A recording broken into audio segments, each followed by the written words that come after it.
Older tribesmen, this is going to be especially interesting for you. Do not go anywhere. No one is discussing this, so I felt I had to bring it out into the open. Dating a woman 40 or up is kind of like dating a woman 25 and up. There's not a lot of difference. You're expecting it to be a different playing field, a different thing. We're both older. We grew up in a different time period, without cell phones and this. So we have a deeper understanding of things. It'll be easier to communicate with her. I can communicate more old school with her. Maybe we can get on the phone and talk instead of all the texting. Maybe, things will be different. Nah. So what is going on?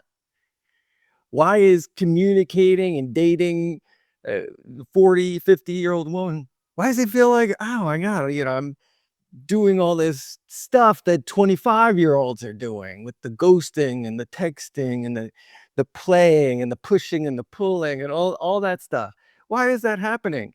We're older. We should be able to just, hey, let's get on the phone and talk. Oh, you didn't like that? I'm sorry about that. You could talk things out really quickly if you just got on the phone, like, oh, there's just a misunderstanding or things like.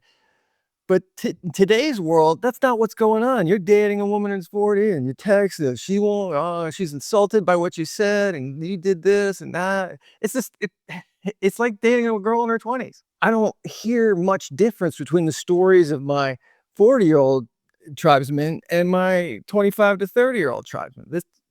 The behaviors are the same. Why is that happening?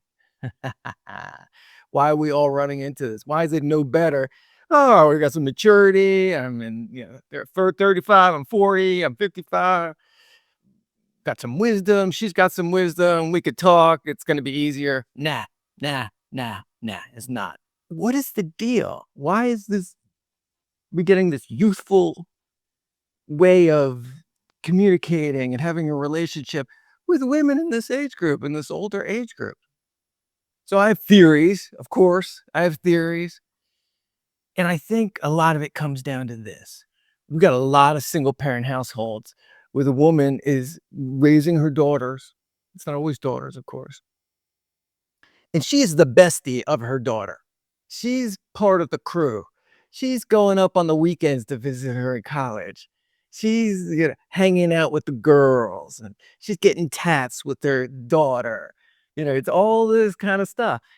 She's one of the bad girls, all walking down the hall together. She sees her as part of her daughter's friend group, doing all these same behaviors that her daughters and her friends are doing. They're locking onto these behaviors and doing those same things. They're seeing themselves as part of that crew. Decades ago, you raised your daughter, she was separate, you were the parent, you weren't the best friend, you gave her advice, you guided her, but she had her own friends, she was separate, she was in a different age group. And you kind of guided, as a parent, as the mother, you kind of just guided. Now it's not like that. Most of the moms are best friends because they don't really have that relationship with the husband anymore. How many people are divorced? What are the percentages of divorces, right? We have tons of single parent households, and that's what's going on. It's the dad isn't necessarily around. He's separate. He's there on the weekend. The mother is there. The relationship is different now. She doesn't have that strong relationship with the father. She's replaced that relationship a lot of the time, not all of the time, but a lot of the time, that primary relationship's been replaced with the relationship they had with their sons and daughters. So very naturally, we have a situation where, hey, I'm dating this 45-year-old woman and I'm doing all this stuff that the 25-year-olds are doing. I'm texting and we're ghosting and we're misunderstanding, and she's got multiple options, because of the dating apps. She's doing, it's the same. It's barely any different. So this can be frustrating to a lot of men. And over 40 are listening to this. Yeah, are you witnessing this? Is this what's happening to you? You're expecting when there's a conflict or when there's some kind of thing that crops up and while you're dating in that first 3 months, just get on the phone and talk it out. It's like, "Oh, it's just a misunderstanding." No, you're trapped in the same stuff, you know? "Oh, you didn't do something I like? Well, let me get back on the app and get another guy. I got 5 or 10 lined up." Yeah, she's got 5 or 10 lined up, just like her 25-year-old daughter. And a lot of times, single moms will be talking to their daughter, like, every day, all day long. The texting starts in the morning and ends late at night, and it's all day, every day. They're texting, and there's a different kind of relationship that women had with their daughters 20, 30 years ago. With our ability to have constant contact with each other with the phone, it doesn't necessarily, um, work that well for these instincts that a lot of mothers have to be protective and, to be there for their children.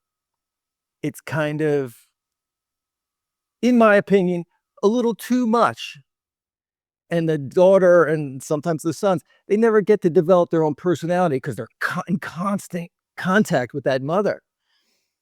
So, they're talking every day like besties. That wasn't the case 20 or 30 years ago. So, they're adopting a lot of the behaviors of their daughters and their friend group. Yeah, is every woman who's single mom doing this? Of course not. Of course not. Just pointing out general trends and things I've noticed while dating and that the other people who I talk to in the tribe notice. Yeah, this is what's going on. So don't expect that 40 to 50-year-old woman to act like a 40 or 50-year-old woman from the 80s and 90s. It's a whole different ballgame. And if she's a single mom and she has a daughter, yeah, chances are there's going to be some behaviors like this. You're going to be stuck in texting drama and misunderstandings that you associate with the younger age group. You're like, that's 20, 30 years ago. I don't have to do that anymore. No, you got to do that again now. You got and the ghosting and the not calling back and the back and forth, and you can't really talk on the phone, even though that's just the best way to communicate. You have to send note. You have to send a note like in 6th grade. You have to send a note. And she said, you wait for her to send the note back, and then you send the note. Yeah, it seems like really childish. I know. It's really like, it's a complete slowdown and it's a complete disaster. Really, with the phone and the constant contact and the texting, masculinity has been eliminated. It's texting and notes and reading into, and you know, it's not really the realm of men. We try and we screw it up completely, which gives them ammunition to disqualify you, you know, to just end the relationship and find something better, hypergamy to kick in. It's a vicious cycle. So really, that's what's going on. You probably noticed all of this and are experiencing the same thing. My advice is keep texting always to a minimum. Keep the sentences short and do what you can to get on the phone and talk or meet in person. That texting realm is tricky, men. It is tricky because, like holy books, people interpret them however, according to their personality and experiences. She's interpreting your text messages according to her personality and experiences, which could be different from the last girl you're dating or the one you're going to date after, or whatever it is.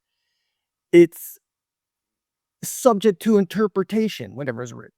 Whereas when you're talking with someone, they can hear your tone. Oh, he seems angry. Oh, he seems happy. He seems like he's understanding me because of his tone. All that's God. And she gets to fill in whatever his thoughts are going through her mind and experiences she's had in the past and that jerk she dated before you.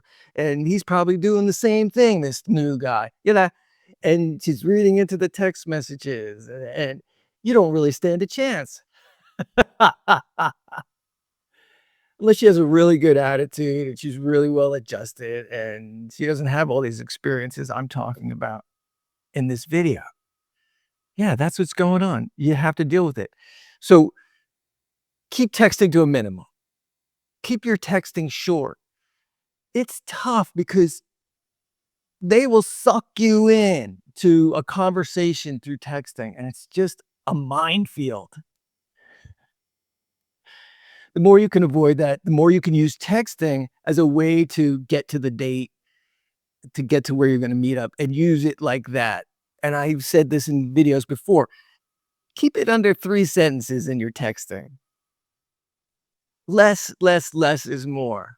Try not to get trapped into that because it's not gonna work out well. She's judging you through emotion, and emotion goes up and down.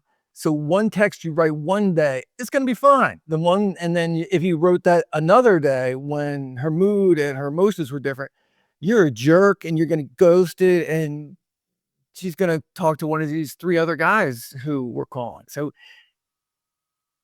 yeah, it's rough. The percentage of something happening and not going your way or there being a misunderstanding is really high with the texting. Keep those texts short, 3 sentences or under. Try to use them just to get together for your dates, and there's gonna be a lot less misunderstandings. Don't let your guard down as you progress through the relationship and just start always communicating through text and like, "Oh, it's just easier, let me just" No. Stay strong. Pick up the phone and call. If she doesn't pick up, fine. "Hey, give me a ring." She texts back, call. Make the pattern. You need to establish the pattern. You need to take the lead. And taking the lead in this modern age means not going into the texting quagmire. Don't go into that. It's like the La Brea tar pits. If you're familiar with the La Brea tar pits, it's a pit of tar. And all the dinosaurs would come and they'd get stuck in the tar and sink into the tar pit. So there's thousands of bones of dinosaurs. That's what texting is like. It's like the La Brea tar pits. You see, oh, there's something nice there to eat. I'm gonna die, and then all of a sudden you stepped in the tar and you get sucked there, and there's no flesh on your bones. You're gone. If you're gonna be texting, you're stepping your toe into the tar pits. You're stepping into the tar pits, and no one survives. It's really, I, the truth is, so many relationships, burgeoning relationships, relationships that have been around for years, destroyed by texting and all the misunderstandings that come when you're texting. I mean, it's crazy. We should all just collectively, like, let's not do this anymore. We're all grown up. Let's talk on the phone like we used to when there was a lot less understandings and maybe we could all get along. So there's all this subterfuge and manipulation and he does this, I'm gonna do that. She does this, it's all utter nonsense. And what does that have to do with building something strong and having a relationship, supporting each other, being good to each other, having a great life, having fantastic experiences? Nothing. It takes and detracts from all of that. All the texting. Yeah, you feel ridiculous as a man because you're passing a note like you're in grade school. Of course, it's ridiculous. We're all become a slave to this, and it's really makes things hard. It makes things hard to have a relationship. It really does. So, gentlemen, be strict with this. And the women who are listening to this, you've got to understand this is happening. And we're all a part of this.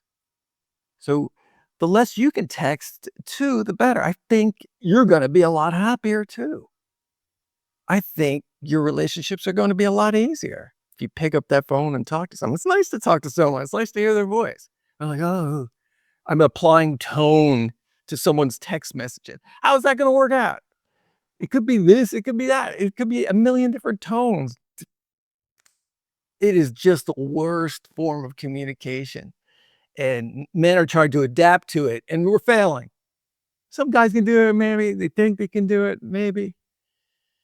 I don't really think so. I just think it puts everything on a demand at all of us at a disadvantage and makes dating super hard.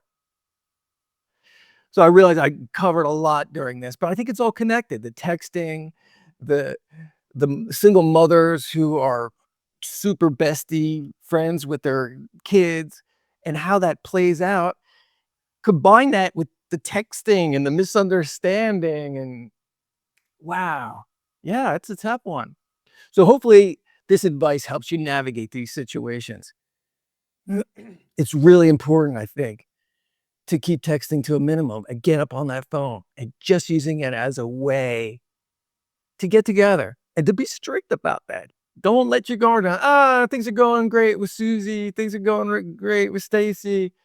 You know what? I'll just text her this one. And then you let your guard down. All of a sudden, you just sent 6, 7 texts, 8 texts. And then she's like, she stopped second. She realized you said something you shouldn't, or she interpreted it a certain way. And then you don't talk to her for 3 weeks. How many of you guys have had that happen? Tell me in the comments. That's what happens. This texting is a disaster. It's a disaster. Combined with some other things that have happened socially and culturally, it's tough. So to hold frame as a man, keep it to a minimum. Okay, Chop? I hope you got something out of this video. I mean, I think a lot about this stuff, and I think a lot about what's happening and the difficulties with texting. So I hope this helps. The stricter you can be, gentlemen, the more boundaries and standards you can place around texting and the phone, it's going to help you when you're dating.